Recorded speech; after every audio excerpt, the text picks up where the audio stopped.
Իհարկե մենք ուզում ենք շատ արագ, այդ օրենությունները երբեմն այնքան արագ ենք ուզում, շատ արագ ենք ուզում, բայց իրականում մեր ձեռքը չի, ժամանակները մեր ձեռքը չի և բաներ կա, որ մեր ձեռքը չի և այդ արագությունն էլ շատ ժամանակ մենք կարողա չենք հասկանում, որ այդ արագությունը այդքան էլ արագ պետք չի։ Հիմա օրինակ մենք ապրում ենք մի ժամանակներում, որ ամեն ինչ արագ է, չէ՞։ Արագ կերակուրներն արագ, ամեն ինչ արագ, բայց մի բան կորցրել ենք, բաց ենք թողել այդ արագության մեջ։ Համաձայն եք իմ հետ, թե չէ։ Իհարկե մենք Հայաստանում այդքան արագություն չկա, օրինակ Ռուսաստանում, Մոսկվայում, չգիտեմ, արտասահմանում կարող է միգուցե տարբեր քաղաքներում մարդիկ այդ արագության մեջ նայում ես, ենք չեն հասցնում։ Հիմա մի քիչ մեր մոտ էլ է տեղափոխվել, Հայաստանում մեր մոտ է, ժողովուրդը ասում է չենք հասցնում։ Մտածում ես, ասում ես, լավ ինչ ենք անում, որ չենք հասցնում, ու հասկանում ես, որ մի բան կորցրել ես։ Որտեղ կար ժամանակ, որ թվում է, թե ամեն ինչ էլ հասցնում էինք, ամեն ինչ էլ իր ժամանակին լինում էր, հիմա ավելի արագ է, բայց մի բան բաց ենք թողում։ Դրա համար ինչ պետք է մենք անենք, մենք պետք է մնանք Տիրոջ կամքի մեջ, Աստծո կամքի մեջ, վստահենք իրան մինչև վերջ, անկախ նրանից ինչա տեղի ունենում, մեր շուրջը։ Մեր նույնը Աստված կենդանի է, Աստված ինքը կենդանի է, կյանքը շարունակվում է և Աստված ինչ-որ բաներ սպասումներ ունի, որ դա մեր մասն է, իսկ ինքը իր մասը կանի։ Մեզ միայն խոսք է պետք իրանից, օրինակ քեզ այսօր խոսք պետք է, ում է պետք խոսք։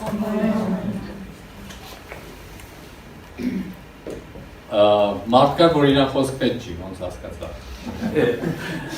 Բոլորիս է Աստծո խոսք է պետք։ Նույնիսկ այդ փողոցում, որ մարդիկ գնում են Աստծուն այդքան էլ չեն ճանաչում, իրանց էլ է պետք։ Իրանց էլ է Աստծուց խոսք պետք, իմաստ, նպատակ, որը հասկանան որն է այս կյանքի նպատակը, ինչ պետք է իրանք անեն։ Կամ այդ անելու փոխարեն իրանք ինչ ունեն, ինչ է սպասվում իրանց։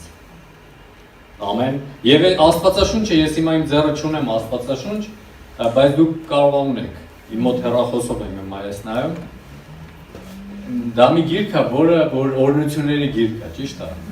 մի գիրք է, որտեղ դու կարդում ես, իմանում ես Աստծո կամքը, բայց նույնպես Աստվածաշունչը մի գիրք է, որը զգուշացում է մեզ, համաձայն ես, գիտես միգուցե մենք այդքան այդ զգուշացումները չենք կարդում, ինչ է զգուշացնում Աստծո խոսքը։ Մենք կարդում ենք այն տեղերը, որտեղ օրենություն է, որտեղ Հիսուսը, չգիտեմ, բժշկեց, ազատագրեց,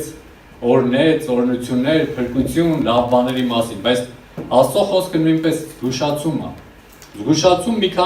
երկու զգուշացում եմ ձեզ կարդալու ու հետո աղոթելու ենք, երկար չեմ ուզում այսօր խոսամ, ուզում եմ տեսնեմ հոգին ոնց է առաջնորդում,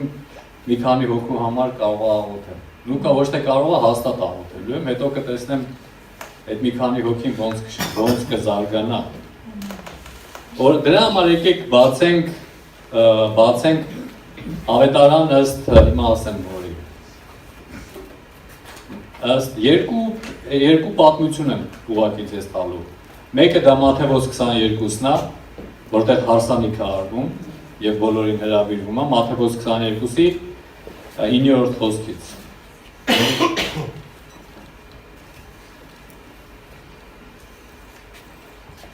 Մատթեոս 22, 9-րդ խոսքից ձեզ ծանոթ մի պատմություն։ Մի վարքյան, ես դեռ չեմ բացել։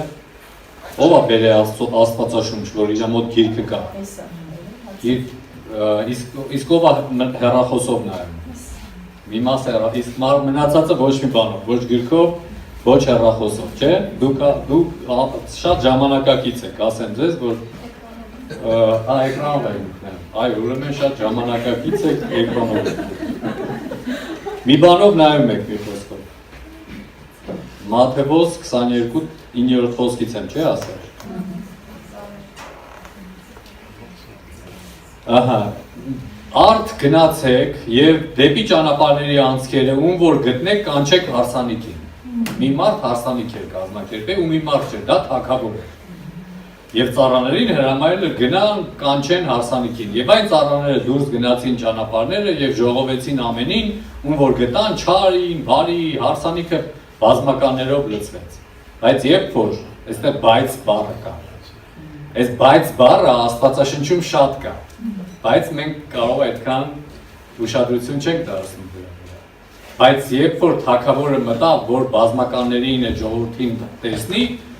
այնտեղ մի մարդ տեսավ հարսանիքի հանդերձ չհագած։ Եվ նրան ասեց. ընկեր, ինչպես մտար այստեղ, որ հարսանիքի հանդերձ չունես, եւ նա պապանձվեցավ։ Այն ժամանակ թագավորը ասեց ծառաներին. դրա ոտքերը եւ ձեռքերը կապեք, վեր առեք դրան, դրսի խավարը գցեք, այնտեղ կլինի լացը եւ ատամների կրճտանը։ Իհարկե սա առակ է, սա մի պատմություն է, բայց ուզում եմ քեզ ասեմ, որ այս պատմությունը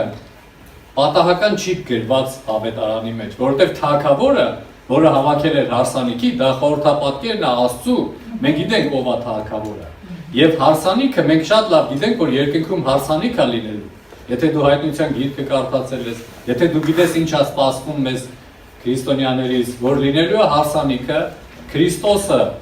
որպես փեսա եւ հարսը եկեղեցին եւ գրած է որ շատ հրավիրվածներ, այսինքն շատ փրկված մարդիկ եւ այստեղ այս առակը շատ մոտիկ է, սա փոխաբերական իմաստով է իհարկե պատմվում, բայց մեզ մի բան սովորացնում է, որովհետեւ հարսանիքին երբ որ թագավորը մտնում է, հանկարծ տեսնում է մեկը հարսանիքի շորերով չէ։ Ու գիտես ինչ անում։ Միանգամից ասում է դու ո՞նց ես ներս մտել ու չունես այդ հագուստը։ Ու գրած այդ մարդը պապանձվեցավ։ Գիտես ինչ կա, ես այսպես եմ հասկանում, որ ինքը կարող է արդարանալ, չգիտեմ, տարբեր բաներ ասել, չէ՞, բայց երբ որ թագավորը նրան ասում է, դու ո՞նց ես մտել այստեղ, ինքը միանգամից պապանձվում է։ Այսինքն ինքը էլ չի կարողանում խոսալ, ինքը լռում է, որովհետև ինքը հասկանում է, որ ինքը սխալ է։ Ինքը եկել է այդ հարսանիքին, բայց համապատասխան հանդերձ չունի, ու գիտես, պատիժը միանգամից գալիս է։ Այնպես չի, որ իրան ասում է, դե լավ, տարեք շորերը հագցրեք վեր։ Ասում է, ոտքերը, ձեռքերը, ոնց էր գրած քո մոտ։ Քո մոտ այդպես էր գրած։ Ոտքերը, ձեռքերը կապեք եւ հանեք գցեք դրսի խավարը կամ չգիտեմ, ուրիշ առակների մեջ գրած է դժոխք է կամ որտեղ ատամների կրճտոց է եւ լաց է։ Մի քիչ սա զգուշացնում է մեզ։ Զգուշացնում է ինչի համար, որ փաստորեն կա հանդերձ, համապատասխան հանդերձ գոյություն ունի։ Ու իմ կարծիքով այս մարդը երևի մտել էր առանց այդ շորերը հագնելու։ Գիտես ինչ, կարող է մտածել էր, ասել էր, ատե ում է պետք է շորերը։ Հենա իմը լավ էլ հագուստ է, էլի։ Ինչ պետք է ես ինձ մտցնեմ ինչ-որ մի հագուստի մեջ նորմալ է։ Այսինքն ինքը շատ թեթև է դրան նայել։ Եվ այստեղ մենք տեսնում ենք, որ իրականում այդ իր պահվածքը, երբ որ ինքը շատ թեթև էր նայել հագուստին, մտածել էր դե հագուստ է էլի, հիմա ինչ պետք է լինի։ Մանավանդ հարսանիքներին, երբ որ գնում ես, ով ոնց ուզում հագնվում է։ Ճիշտ է։ Չէ, իհարկե ուզում են բոլորը գեղեցիկ հագնեն։ Եթե հարսանիք գնացել ես կիմանաս, բոլորը ձգտում են այդ օրը նոր շորեր հագնեն, գեղեցիկ հագնվեն, բայց փաստորեն այդ հարսանիքում պայման է եղել, համապատասխան շոր է եղել, որը որ ինքը չի ուզեցել հագնել։ Ու միանգամից դատաստան է եկել։ Գիտես, մենք կարող մտածենք, որ դե սա ինչ չի վերաբերվում։ Ես այդ մեկը չեմ։ Երբ որ մենք կարդում ենք առակը, որ նրան բռնեցին եւ գցեցին խավարի մեջ, որտեղ լաց է եւ ատամների կրճտոց, մենք ամեն մեկս մտածում ենք, որ դա մեզ չի վերաբերում։ Դա մենք չենք, ինչ որ մեկն է։ Ինչ որ մեկը, չգիտեմ, մի հատ վատ մարդ հիմա պատկերացրու։ Պատկերացրիր, վատ մարդ, որի ճանաչում ես։ Ինչ որ մի վատ մարդ, որը որ բոլորի վատություն է անում։ Այ իր մասին է երևի խոսքը։ Մենք միշտ մտածում ենք, որ դա մեզ չի վերաբերում։ Բայց ես այս առակը,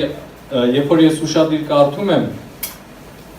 ես մտածում եմ իմ վրա, մտածում եմ հանկարծ այնպես չլինի, որ ես այդ հարսանիքին հայտնվեմ ուրիշ շորերով։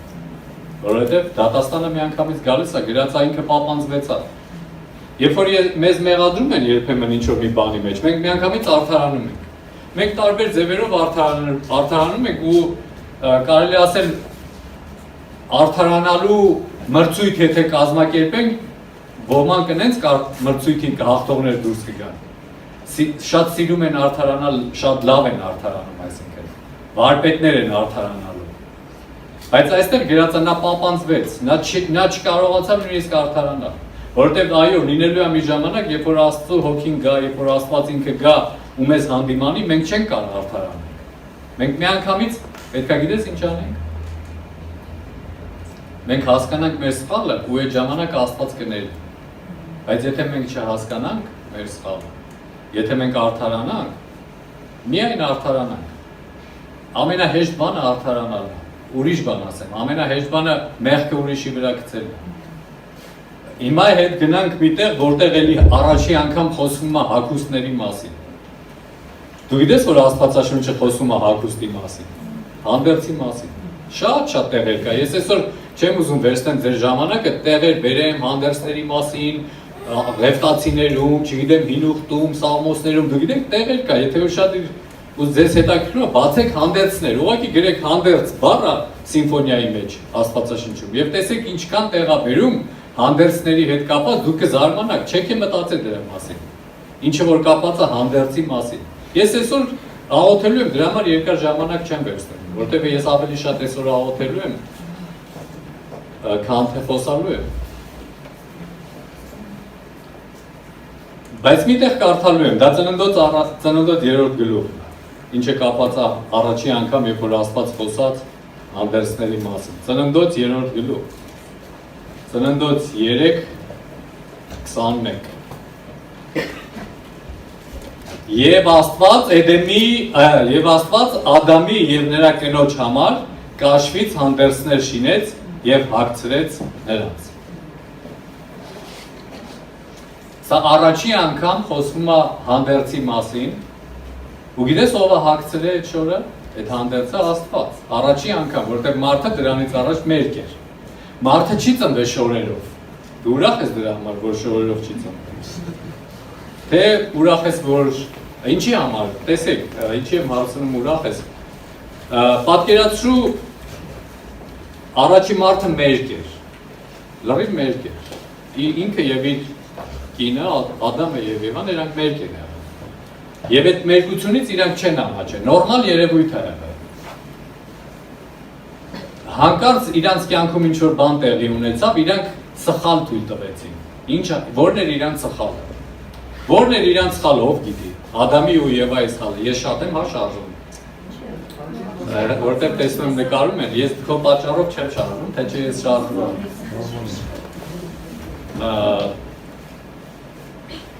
Որն էր իրանք սխալը, Ադամի և Եվայի սխալը որն է։ Որ կերան արգելված պտուղը։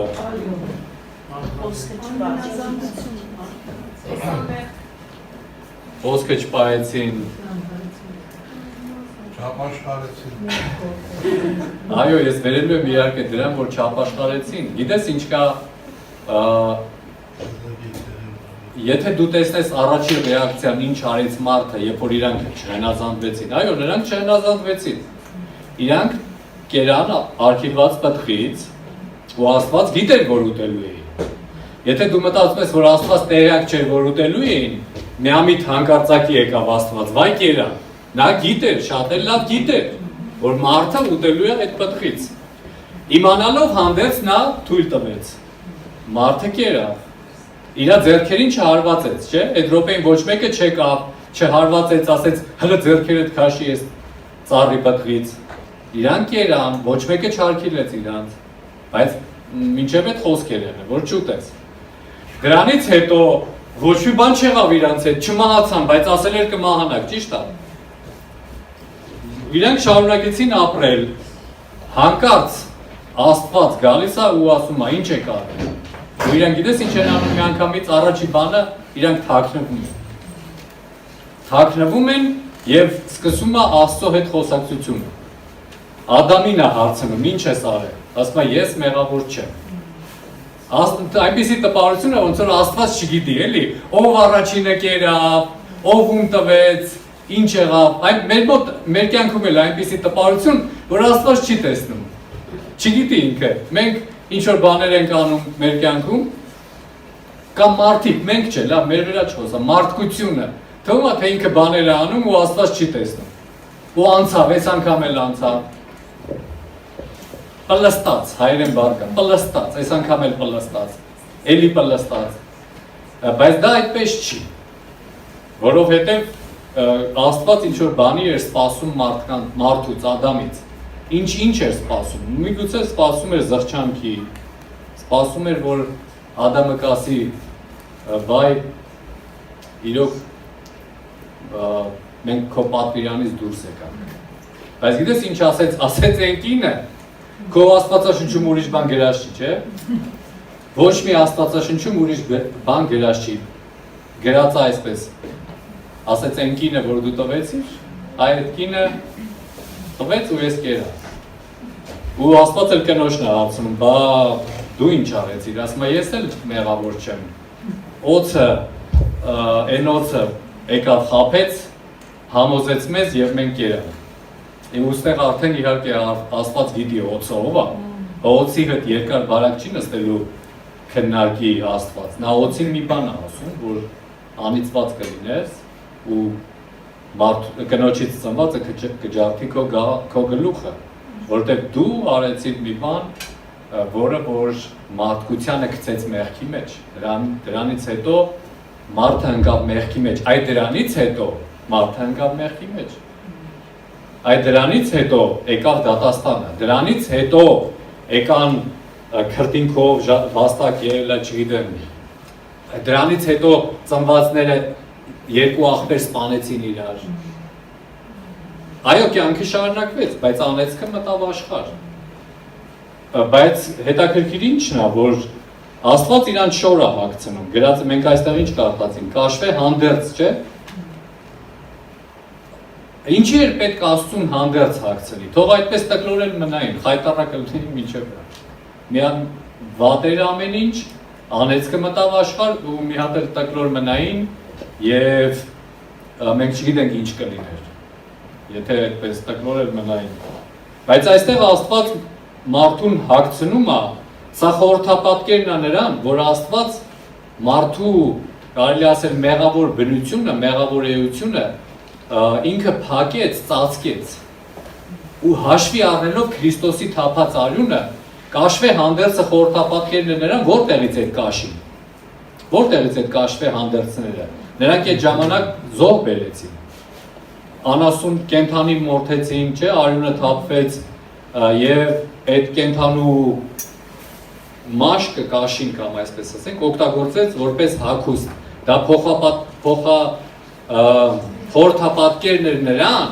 որ մարդը ինքը մեղավոր է, ինքը մեղք է գործում, բայց Աստված ներում է և նրան շորեր է հագցնում։ Իհարկե մենք այսօր շորեր հագնում ենք, մենք մերկ չենք ման գալիս, բայց մի շոր կա, որը Աստված է միայն հագցնում։ Մենք շատ անհանգստանում ենք մեր շորերի համար, մեր հագուստի համար, տեղը լինի, բայց գիտես ինչ կա, մարդկությունը չի անհանգստանում Աստծու հագցրած շորերի համար, որովհետև Աստված ինքը շոր է հագցրել, առաջի հենց Էդեմի պարտեզից առաջի մարդուց, դա Քրիստոսի թափված արյան հաշվին,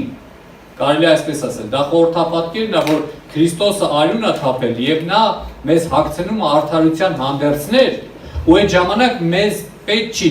մենք ինքներս արդարացնենք, որտեղ Ադամն ու Եվան առաջի բանը, որ արեցին արդարացան։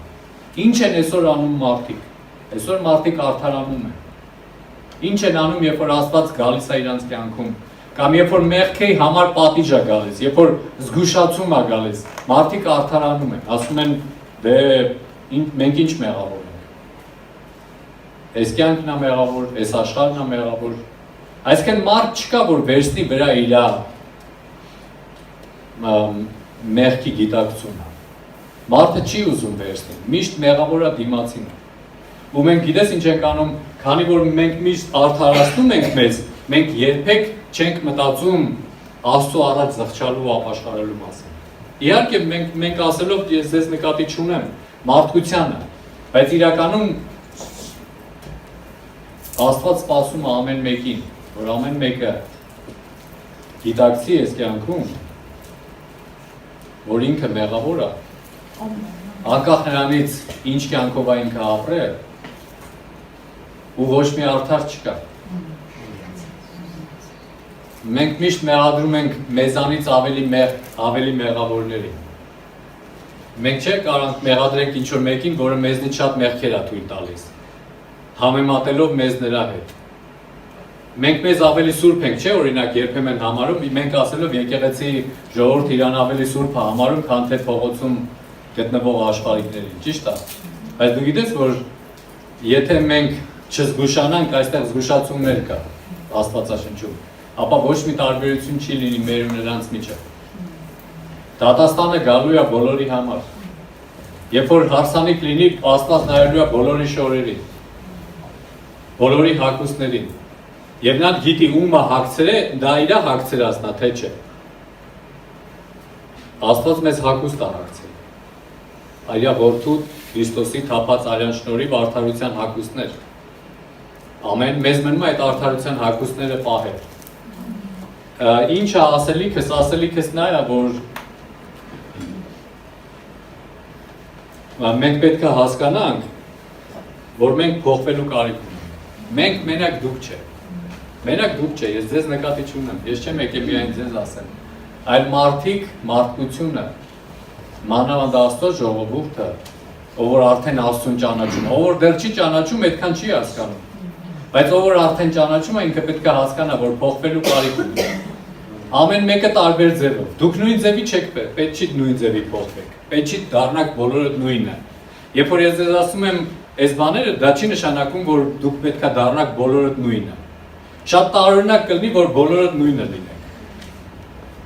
Ոչ թե ահավոր կլինի, ուղղակի տարօրինակ կլինի։ Բայց ամեն մեկը իր ձևով է փոխվում, որովհետև ամեն մեկը յուրահատուկ է Աստծո առաջ, ու Աստծո նպատակներն են տարբեր։ Այն ինչ որ կա, օրինակ ես եղբոր կյանքում կոչում, ասեմ, չգիտեմ, նպատակներ կա, պարտադիր չի որ քո կյանքում են լինի, բայց այն ինչ որ քո կյանքում կա, ուրիշի մոտ չկա։ Բայց Աստված ուզում է, որ մենք փոխվենք։ Փոխվենք, որովհետև մեր մտածելակերպով մենք մեզ արդարացնում ենք։ Մեր մտածելակերպով մենք ավելի շատ մեզ հարմար ենք անում ամեն ինչ։ Մեր օրինակը Քրիստոսն է փոխվելու։ Կամ ասես մենք հո Քրիստոսը չենք։ Հա ով ասեմ, մենք Քրիստոսը չենք է կարա դառնա, որովհետև ինչ որ արեց Քրիստոսը ոչ մեկ չի անում։ Բայց մեր օրինակը մոդելը Հիսուս Քրիստոսն է։ Մեր Տերը, մենք ասում ենք Տերը Քրիստոսն է։ Եթե նա Տերն է, ուրեմն մենք էլ պատրաստվում ենք նրա հետ հավիտյան ապրելու, նրա հետ հավիտյան թագավորելու, որովհետև թագավորը նա է, մենք էլ իր զավակներն ենք, ապա օրինակը նա է։ Ուզենք թե չուզենք մի օր ապրելու ենք այդ ձևով։ Ամեն, բայց Աստված ուզում է, որ այսօրվանից լինի։ Մենք մտածում ենք դե կգնանք երկինք, այնտեղ ավելի լավը կլինենք, որովհետև այնտեղ մեղք չկա, դժվարություններ չկա։ Հեն այդպես լիներ, Աստված փրկել կտաներ, փրկել ու կտաներ, չէ՞։ Եկար Հիսուսին ընդունեցիր, առաջ ապաշխարեցիր, Քրիստոսին ընդունեցիր, Աստված քեզ կտաներ։ Ուր կտաներ։ Երկինք, բայց չի տարել, չէ՞։ Հիմա լավ է որ տարել է, թե չէ։ Լավ չի, չէ՞ որ թե լավ է։ Լավ է որ չի տարել։ Դե ես չգիտեմ։ Դե եթե չի տարել, ուրեմն նպատակ կա որ չի տարել, չէ՞։ Ուրեմն մի ինչ-որ բան կա, որի մեջով մենք անցնում ենք։ Եվ այդ ընթացքը, այդ փոխվելու ընթացքը դու ես որոշում ինչքան կտեմ։ Ես մարդիկ գիտեմ, որ այսպիսի տեսակի մարդիկ են իրանք։ Իրանց ասում ես, այսպես մի վարվի, որովհետև եթե դու այսպես վարվես, կվնասվես։ Ինքը քեզ չի լսում, ինքը գնում է իր իմացածով անում ու վնասվում է։ Ու հետո երբ որ վնասվում է, ասում ես ինչի վնասվեցի։ Ով է մեղավոր, որ ես վնասվեցի։ Միանգամից մեղավորներ ատում։ Բայց դու իրան ասել ես։ Դու զգուշացրել ես, կամ Աստծո խոսքներ զգուշացրել, կամ Սուրբ Հոգիներ զգուշացրել, կամ ինչ որ մեկը։ Ու շատ լավ է ունենալ ինչ որ մեկին, որը որ քեզ կզգուշացնի։ Դա վատ չի։ Ես մեկին գիտեմ, նա ծառայող է, ու չի սիրում, երբ որ իրան նկատողություն են անում։ Ինքը մի անգամից է սառնապ չում։ Ոնց որ սառնապ չի, ավելի լավ է, եթե սառնապ չում անչափ։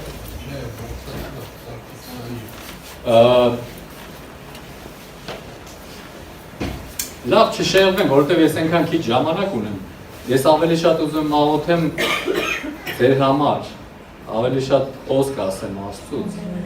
Բայց այդ մարդու մասին պատմելու եմ։ Որ ինքը չի սիրում, որ իր նկատողություն են անում ու խուսափում կամ պատմում պատմություններ, որ ժամանակին իր նկատողություն են արել ու ինքը դրանից կոտրվել է։ Ինքը տղամարդ է, բայց երբ որ ինձ պատմում է, «Էս ինչան, էս ինչը» ինձ նկատողություն արեց ու ես այնպես կոտրված եմ։ Ու ես կոտրված եմ, ինձ այն ինչան, այն ինչը բան արեց, զգուշացում արեց։ Գիտես ինչ կա, ես իրան հասկանում եմ, լավ, ես կարող նստեմ իր հետ, ասեմ, այ, էս ինչան, էս ինչին, էս ինչ քեզ արեց, հետո ինչ, ու ինչ կփոխվի իր կյանքում, ոչ մի բան չի փոխվի, ու տարիներ անցնում են ու չի փոխվում։ Ես հաստատ գիտեմ, որ նույն ձևի Աստծո խոսքը որ գա, նկատողություն անելու, զգուշացում անելու, որտեղ Աստծո խոսքն էլ է։ Ես այսօր առակ եմ կարդում, որտեղ զգուշացման մասին է, մի քիչ հետո ուրիշ առակ եմ կարդալու, ելի զգուշացման մասին։ Այս մենք գիտես ինչ մտածում ենք, դա մեզ չի վերաբերում։ Իմ կյանքից ասեմ երկու բան։ Ես իրան այդ նույն բաները ասեցի, դու գիտես ես քանի ավակ եմ ունեցել։ Քանի զգուշ մարդ ունեցա իմ գլխին, որ ինձ կարար նկատողություն աներ։ Ինքը ասեց, հա ում ես ունեցել, դու միշտ դեկան ես եղել, չգիտեմ, հովիվ ես եղել, մարդ ես եղել, որ ինքը տես ուրիշին նկատողություն արել կամ քեզ ով կարար, բացի մի հոգուց, ով կարար քեզ նկատողություն անել, կամ երկու հոգուց։ Ես ասի, դղարվում ես, դու ակի դա թաքնված բան է, ես ոչ չեմ հայտարարելու, ես ինքս ինձ մտցրել եմ հնազանդության տակ, թույլ եմ տվում, որ ինձ լիքը նկատողություն անողներ լինի ու ավակներ լինեն, ինչի չէ, որովհետև, օրինակ, ես եմա չգիտեմ ինչի մեջ եկա, որ դա սովորացնեմ ձեզ։ Օրինակ, երբ որ ես դառնա ուսուցիչ, իմ կոչումով ես ուսուցիչ եմ։ Երբ որ ես ուսուցիչ եմ եւ սովորացնում եմ ու իմ կարծիքով ված չէի սովորացնում, դա 90-ականների բան եմ պատմում։ Ու ինձ մեկը եկավ, որը որ ինձնից քիչ կրթություն ուներ աստվածաշնչյան։ Ինձ ասեց, «Էս ինչ բանը դու սխալ ես սովորացնում»։ Բայց ինքը ճիշտ է, կրթությամբ հոգևոր ինձնից քիչ կրթություն ուներ, բայց եկեղեցում կարող է դիրք ուներ։ Ու ինձ ասեց, «Սխալ ես սովորացնում»։ Ու ես շատ լավ գիտեմ, որ ես ճիշտ եմ սովորացնում։ Ես սխալ չեմ սովորացնում, որտեղ ես լսել եմ այնպիսի ուսուցիչների հեղինակավոր, որ իրանք չեն լսել դրանց մասին։ Այդպիսի դասեր չեն անցել։ Բայց ինձ գիտես ինչ, իմ մեջ դա առաջի փորձությունն էր միգուցե իմ ծառայողական, որ ես պետք է անցնեի, ես թույլ տվեցի, որ ինքը կարողանա խոսալ իմ կյանքի վրա, ու ես չհակառակվեի, չծի ու չասեցի, չհասկացա, ես եմ ուրիշներին սովորացնում, այդ ես գիտեմ ճիշտ է, հիմա դուք եկել եք ինձ ճիշտն եք ասում, ես թույլ տվեցի, որ գիտես ինչ լինի, նույնիսկ եթե նա սխալ էր, ապա ոչ մի կոնֆլիկտ չառաջանա ու ես էլ չհպարտանամ ու հանկարծ թույլ չտամ հարաբերությունների մեջ ինչ որ մի սերմեր ընկնի, որովհետև ես ասեցի, ես կվերանայեմ այդ հարցը։ Այդ հարցը այնպիսի հարց է, որ շատ վիճելի հարց է։ Շատ հնարավոր է, որ մինչև հիմա շատ հայտնի հեղինակավոր ուսուցիչներ դեռ այդ հարցի հստակ պատասխանը չկա։ Դա կապված է երեխաները մեղավոր են ծնվում, թե չէ։ Դա գիտեք այնպիսի հարց է, որ մեկը ասում է մեղավոր արդեն ծնվում են, մեկը ասում է հետո են դառնում մեղավոր։ Դա վիճելի հարց է, որովհետև նոր ծնված երեխան դեռ մեղ չունի։ Լավ, այդ ուրիշ թեմա է, ժամանակ չվերցնենք, հարցը դա չի։ Հետո դրանից հետո ինձ ասեցին, որ էս ինչան, էս ինչ է, ոնց որ քո ավակը կլինի։ Ու գիտես ինչ կա, դու միշտ ուզում ես խուսափես ինչ որ մեկի նկատողություններից, չգիտեմ, որ քեզ հսկում են, որ քեզ բան պետք է ասեն։ Մարմնի դուրը դա չի գալիս։ Ու ես գիտես ինչ արեցի, ես թույլ տվեցի, որ այո, թող լինի այդպես։ Հետո մյուսը, հետո հանկարծ մի օր հայտնաբերեցի, որ լիքը մարդ կա, որ կարա քեզ նկատողություն անի, կամ քեզ ասի ինչ-որ մի բան, կամ դու նրա ենթակայության տակ լինես։ ու ես հանկար այդ սկզբից ես չէի հասկանում, որ դա օրհնություն է։ Հետո ես անցան շատ տարիներ, ու հիմա ես այդ ծառայողին իմ կյանքից վկայություն բերեցի, ասում եմ դու հիմա խուսափում ես, բայց լավ իմացի, ես ինքս եմ թույլ տվել ժամանակին, ու դա իմ համար եղել է օրհնություն։ Դա իմ համար եղել է օրհնություն, ու ես հաստատ գիտեմ, որ կան մարդիկ, որոնք դրված են, որոնք թվում է թե մեզ նեղացնողներ են դրանք, մեզ տանջողներ են, չգիտեմ, մեզ հսկողներ են, փախնենք այդ հսկողությունից, ազատ լինենք, բայց նրանք օրհնություն են, պահում են ինձ, որ ես մեղքի մեջ չընկնեմ։ Դուք ասես, իսկ ինչ է մեղքի մեջ կարող է մեղքի մեջ էլ ընկնել, այո, ինչի՞ չէ որ։ Ինչի ով է ասել, որ չգիտեմ, ինչ որ մեկը երաշխավորված է, որ ինքը մեղքի մեջ չի ընկնում։ Դու ես լսել եմ մեր ծառայողների մասին, որ մեղքի մեջ են։ Իսկ ով է երաշխավորված։ Բայց մեզ օգնում են այդպիսի մարդիկ, որ մենք բալանսի մեջ մնանք։ Ու փառք Աստծո դրա համար։ Ես օրհնված մարդ եմ։ Ես այն օրը միտեղ էլի այսպես խոսում եի ու ասում եմ ես օրհնված մարդ եմ։ Համարձակ կարող ես ասել քո կյանքում, որ դու էլ օրհնված մարդ ես։ Դավանում ես։ Ես չեմ դավանում։ Ես ռեալ ասում եմ, ես օրհնված մարդ եմ։ Այ եթե ես քեզ ասեմ կրկնի ինձ հետ ես օրհնված մարդ եմ, դա կլինի դավանություն։ Բայց եթե դու վստահ կարաս ասես, որ ես օրհնված մարդ եմ, այդ նշանակում է դու անցել ես լիքը զգուշացումների մեջով, լիքը հալածանքների ու նեղությունների մեջով, ու գիտես ոնց ես դուրս եկել, ընտիր ես դուրս եկել։ Ու երբ որ դու ընտիր ես դուրս եկել, ու այդ ժամանակ դու ասես ես օրհնված մարդ եմ,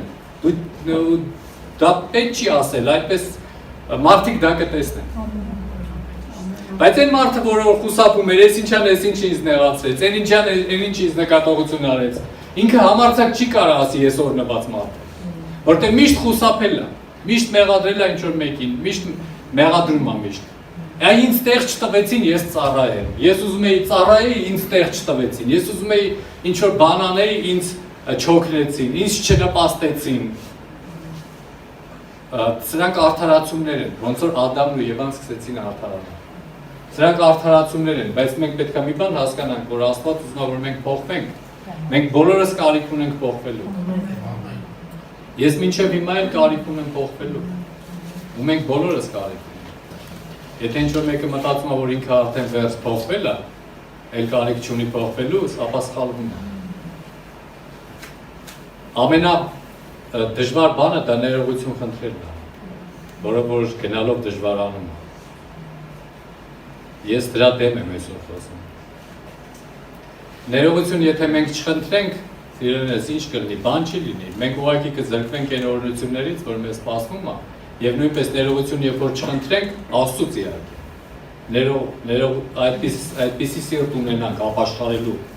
Եթե մենք չխնդրենք, ապա մենք չենք ունենա վստահություն ապագայի հետ կապված։ Ինչա մեզ ապագայում սպասվելու։ Որովհետեւ մեկ այս կյանքը անցնելու է, թե չի անցնելու։ Այս կորոնավիրուս կոչվածը դուք տեսաք, որ այսպես մարդիկ կարան մահանան, այսպես, ուղղակի կար ու չկա։ Այսինքն մենք տեսնում ենք, որ այդքան էլ հավիտենական չի, ամեն ինչ հավիտյան չի։ Մի օր ամեն ինչ վերջանում է։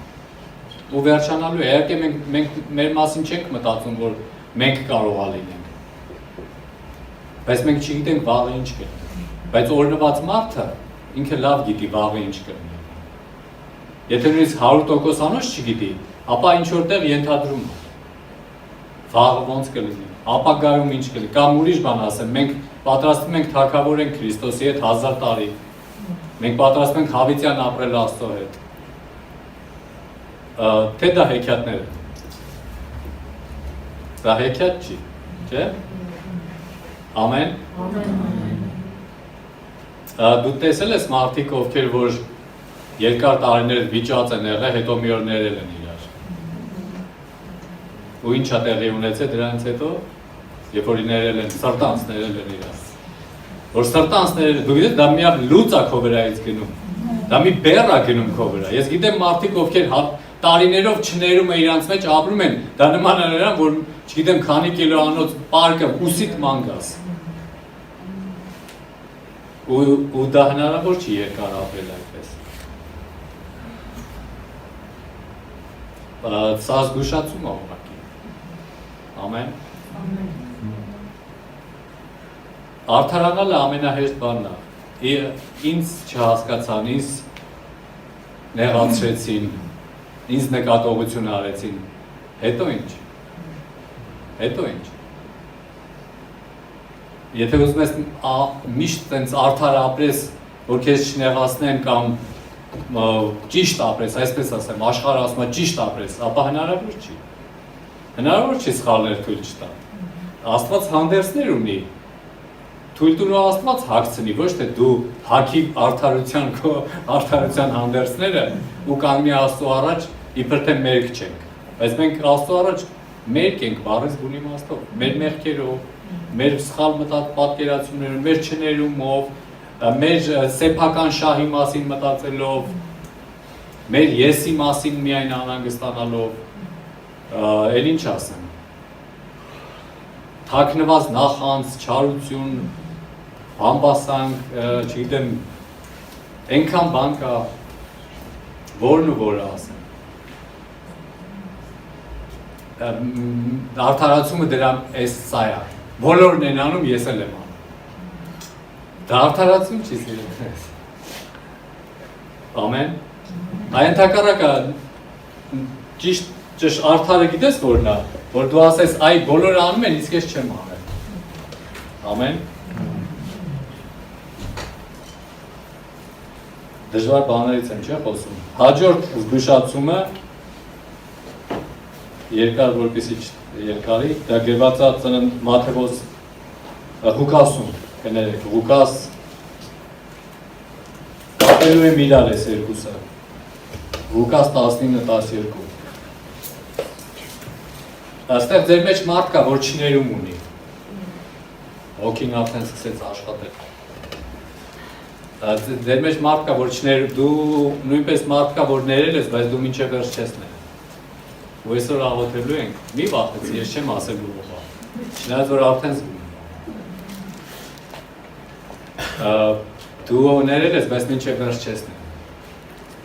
Այսօր ուզում եմ խոսեմ, որ հոգին գա, որ մենք կարողանանք ներենք, կարողանանք ներողություն խնդրենք Աստծուց իհարկե առաջի հերթին,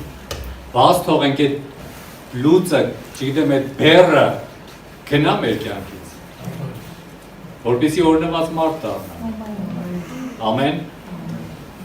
Ամեն դատապարտություն որ գնա, այստեղ մարդ կա, ես գիտեմ դատապարտության տակ եք դուք նստած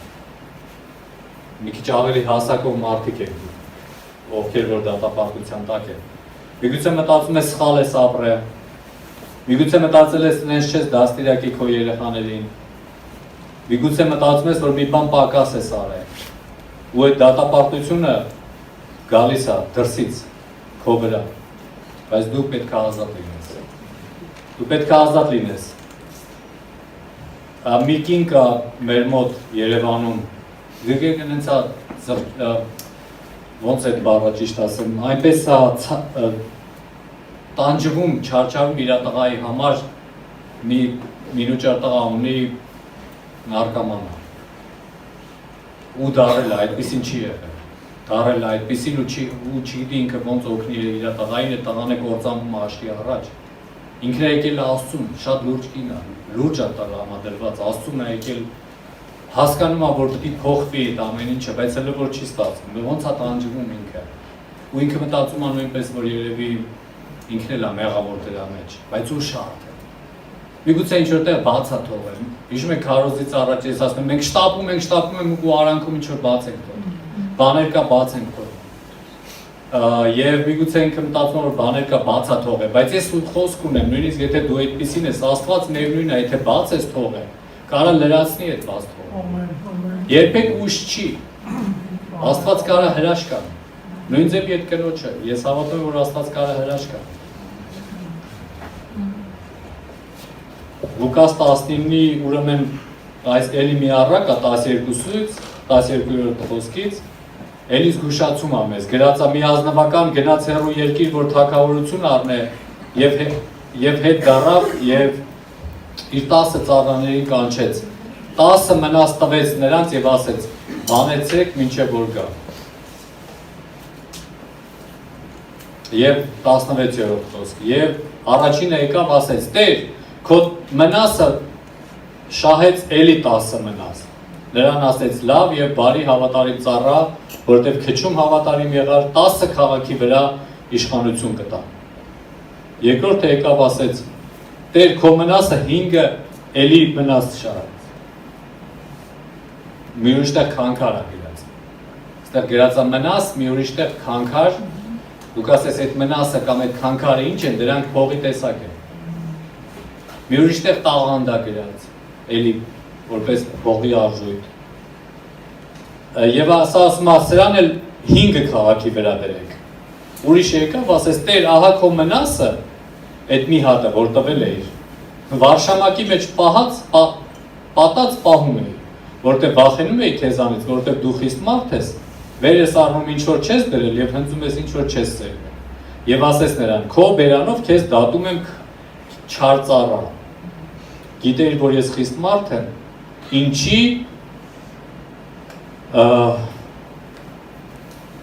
ինչու իմ արծաթը 23-րդ խոսք։ Սեղանավորներին չտվիր, որ ես գայի եւ շահով հետ առնեի։ Եվ այնտեղ կանգնողներին ասեց. «Առեք դրանից մնասը եւ տվեք 10 մնաս ունեցողին»։ Եվ նրան ասացին. մի խոսքով ուրիշ պատմության մեջ, եթե դուք նայեք, գրած է, որ այս մեկին ասում է չար եւ անհավատարիմ ծառա։ Վերցեք սրան գցեք խավարը, որտեղ ատամների կրճտոց է եւ լաց։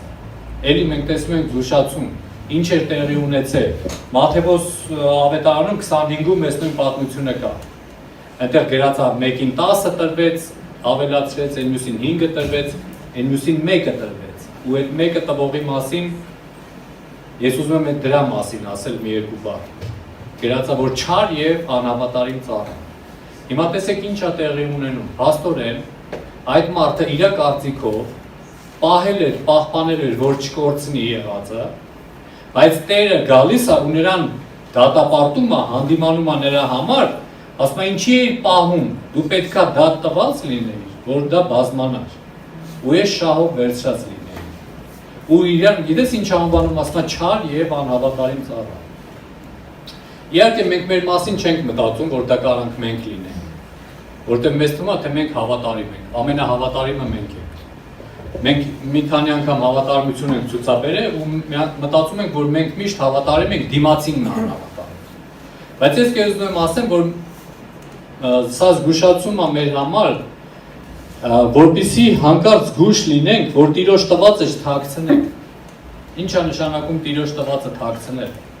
Չօգտագործել։ Տերը մեզ տաղանդներ է տվել։ Մենք ամեն մեկս ինչ որ մի տաղանդ ունենք։ Տաղանդ ես նկատի ունեմ հենց բառից բունեմաստով։ Ինչ որ մի ընդունակություն ունենք, տաղանդ ունենք։ Դու գիտես որ ունես, ամեն մեկը ունի։ Երբ որ ես օրինակ աղոթեմ այսօր ձեր համար, ես աղոթելու եմ որ բացվի քո տաղանդը որն է։ Որտեղ մենք պահել ենք, միգուցե մանկուց այդ տաղանդը մեր մեջ պահել ենք առանց հասկանալու։ Որովհետև մտածել ենք մեր վրա, եթե ճիշտ չօգտագործենք, մեր վրա կխոսեն կամ մեզ նկատողություն կանեն։ Ապակա տաղանդավոր է։ Այս երեխաները, դիրեք օրինակի վրա ասեմ, նրանք տաղանդներ ունեն ու հետո կերևա իրանց կյանքում այդ տաղանդը օգտագործվեց, թե թաքցվեց։ Նույն ձևի մենք ամեն մեկս ունեցել ենք տաղանդ ու տարբեր պատճառներով կամ թաքցրել ենք, կամ էլ հենց սխալ ենք գործել մեր առաջին նկատողությունից հետո միանգամից որոշել ենք ել չանենք։ Հենց առաջին նկատողությունից հետո։ Մարդկանց երկու տեսակ կա։ Մեկը այն տեսակն է, որ ինչքան նկատողություն անես վրան չի ազդում։ Մեկը ինքը անելու է։ Երկրորդ տեսակը դա նա է, որ մի անգամ հենց նկատողություն եղավ, մի անգամից ինքն ամփոփվում է, այլ չի ուզում ոչ մի բան։ Որովհետև իրան ասել են, որ դու սխալ ես։ Ուզում ես քեզ մի գաղտնիք ասեմ։ Սխալվող մարդ չկա։ չկա, ու չի էլ լինելու, ու չի էլ եղել։ Եթե դու ինչ-որ մի բան անելու ես, դու հաստատ սխալվելու ես։ Ու քեզ նկատողություն անելու են, հետո ինչ։ Հետո ինչ։ Ես պատասխան եմ տալու Տիրոջ առաջ, ոչ թե նրա պատճառով, որ ինքը ինձ նկատողությունը արել, այլ ես պատասխան եմ տալու ինչու ես իր տաղանդը չօգտագործեցի։ Չէ որ Տերը չհարցրեց, ով ա մեղավոր, որ ով քեզ խաբեց, ով թույլ տվեց, նա ասում է ինչու իմ տաղանդը չտվեցիր սեղանավորներին, որպեսզի բազմանար եւ գայի եւ շահույթով առների։ Այդքան հարց։ Ու գիտես ինչ կա, այն առաջի պատմության նման մենք չենք կարա Տիրոջ առաջ արդարանանք։ Հիմա մենք արդարանում ենք։ Մեկս մյուսի առաջ թաքնվում ենք, չգիտեմ, Աստծուց խոսապում ենք, մեր սեփական հանդերձներն ենք հագնում արդարության։ Բայց այդ ժամանակ, երբ որ Տերը խոսա, մենք չենք կարա արդարանենք, որտեղ ինքը ամեն ինչ գիտի։ Ինքը թափանցիկ մեզ տեսնելու է կամ մինչև մեր տեսնում է։ Մենք չենք կարա ասենք, գիտենք, այս ինչան, այս ինչ է ինձ նկատողություն արեց, այն ինչան, այն ինչն էլ բան արեց, պատնոշկա տվեց, ես էլ ընկա, ու սենց ընկած մնացել եմ։ Երբ որ քեզ մեկը կարելի է, ժամանակս գնում է, գիտեք, չէ, ժամը 2-ն է, մենք հələ չենք աղոթում։ Սա լուրջ բանի, սա լուրջ է։ Երբ որ ես այս տղային հիմա ասենք, թե ենթադրենք, այդպես պատնոշկա տվեցի եւ ինքը ընկա, կարաս նստես։ Ընկա, ու ընկա, ես էի տվել պատնոշկեն, երեխեն ընկա, նու երեխեն չէ, քանի տարեկան ես, 16 տարեկան երեխեն ընկա, հիմա, ես գնացի իմ գործերով, դու ինչ ես անելու, այո, նորմալ մարդը վեր է կենելու, բայց շնորհակալություն կարող եմ, մարդիկ կան նստած են ընդեղ ասում են, ինձ պատնոշկա տվեցին, եւ ես ընկած եմ, եւ ես ընկած եմ, եւ ես ընկած եմ, եւ ես ընկած եմ, եւ ես ընկած եմ։ Դու պետքա վեր կենաս, ճիշտ է, նորմալը վեր կենալն է, վեր կենում ես ու գնում ես, կարող է այնպես տասի, որ քեզ ինչ-որ լինելու ես սա փոխաբերական իմաստով եմ հասկանում եք։ Դու չես կարա միշտ խուսափես նենց քայլես, որ ինձ ոպ սրանից խուսափեցի, եսի պատնոշկա տվող է, ոպ սա տվող չի, այս սրա հետ գործ ունենամ, սրա հետ չունենամ։ Այ եթե մենք իմանայինք ում հետ գործ ունենալու մեջ չէ, կդառնայինք բանը, աշխարհի ամենամեծ դիվանագետը։ Բայց մենք այդպեսին չենք, մենք չենք աշխարհի ամենամեծ դիվանագետները չենք։ Իհարկե հոգին մեզ զգուշացնում է, որտեղ զգուշ լինես, որ չսայթակես, բայց արիուտես, այսօր մարդիկ հոգուն այդքան չեն կարողանում լսել։ Այ շատ լավ կլիներ, եթե կարողանային հոգուն լսեին։ Հոգին զգուշացնում է, որտեղ չսայթակես։ Բայց մենք սայթակում ենք, մենք սալներ ենք թույլ տալիս։ Ու գիտես ինչ կա, մենք չենք կարող արդարանանք, միշտ արդարանանք։ Մի օր մենք պետք է հասկանանք, որ ինչ-որ բան պետք է փոխվի, ու փոխվել պետք է մեր մեջ փոխվի։ Մի կին եկավ այս վերջերս ինձ ասեց, աղոթում էի, որ ամուսինս փոխվի, ամուսնու համար էր ասել, թե տղայի համար էր ասել։ Գիտեք Սուրբ Հոգին ինչ ասեց երեք, ասում ինչ ասեց։ Ասեց դուք պետք է փոխվես։ Ասեց դուք ճիշտ ճանապարհին եք։ Իհարկե ոնց որ ես իրան չեմ ճանաչում։ Այնպեսի տպավորություն չստեղծվի, որ ես իրան ճանաչում եմ ու ուզում եմ, որ ինքը փոխվի, չէ՞, ուղղակի ես զգացի, որ հոգով բան ասում։ Երբ որ մեկը հոգով է ասում, դու զգում ես, որ դա Տիրոջից է ստացել։ Երբ որ Տիրոջից չի, դու էդ էլ ես զգում։ Երկուսն ես զգում ես։ Եթե հոգևոր մարդ ես կզգաս, որն է Տիրոջից, որը չէ։ Ասի դե ձեզ բարի ճանապարհ։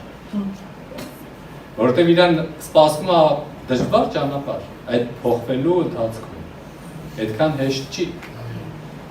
Այ որ հեշտ լիներ, հենա հեշտ կլիներ, այդքան դժվարությունների մեջով էլ չէին կանցնի։ Դուք ինչ ճիշտ հասկացեք, ես այսօր չեմ խոսում հպարտության կամ գոռոզության կամ չգիտեմ նման բաների մասին, ես խոսում եմ զգուշացում Աստծո խոսքից, որ մենք պետք է հասկանանք, որ սեփական արդարությունը մեզի ոչ մի տեղ լավ տեղ չի բերի, եւ պետք է հասկանանք, որ տաղանդը պետք չի թաքցնել, որովհետեւ դրա համար պատասխան ենք տալու։ Գնահատեցին, չգնահատեցին, դա դեռ երկրորդ հարցն է, որովհետեւ իրականում գնահատողը Աստված է։ Երբ որ մեկը ասում է ինձ չգնահատեցին, ինչա դրա տակ հասկանում։ Միտեղ ասեցի ծիծաղեցին։ Ասում են դրա տակ արդյոք հասկանում է, որ իր արձանը բերենք եկեղեցու շենքի դիմացը դնենք, դա է գնահատել։ Ու կուզես քո արձանը լինի օրինակ Հայաթում, այստեղ Բաքվում, այս եկեղեցու Բաքվում քո արձանը, դու գաս ու Ադրբեջան ինչ ես Նազարյան Ալեն։ Նազարյան Ալեն գրած է, իր արձանն է, ու ինքը գալիս է իր արձանի մոտ ու սիրտը հովանում է, կներես որ քո վրա է։ Ու իր սիրտը հովանում է, ախ իմ արձանը։ Լավ կպահեք այդ արձանը, փոշինչը դնի վեր։ Սիտիկները չծրտեն, որտեղ ծրտելու է։ Լավ չեք մաքրել։ Հիմա հերիք չէր քո մասին պիտի խնամեինք, հիմա քո արձանի խնամքը պիտի տանենք։ Լավ իմ արձանի։ Բայց ես մի բան հաստատ գիտեմ, որ Տերը ունի մեր համար արձաններ։ Ես չեմ խոսում ֆիզիկական արձան։ Արձաններ ունի, ես հիմա փոխաբերական իմաստով եմ խոսում։ Աստված ունի։ Եթե դու մարդու չսպասես, ապա քո համար Աստված կա։ Հաստատ կանի, համոզված եմ։ Կամ էլ անել արդեն, լիքը վկայություններ ես տեսել։ Ամեն։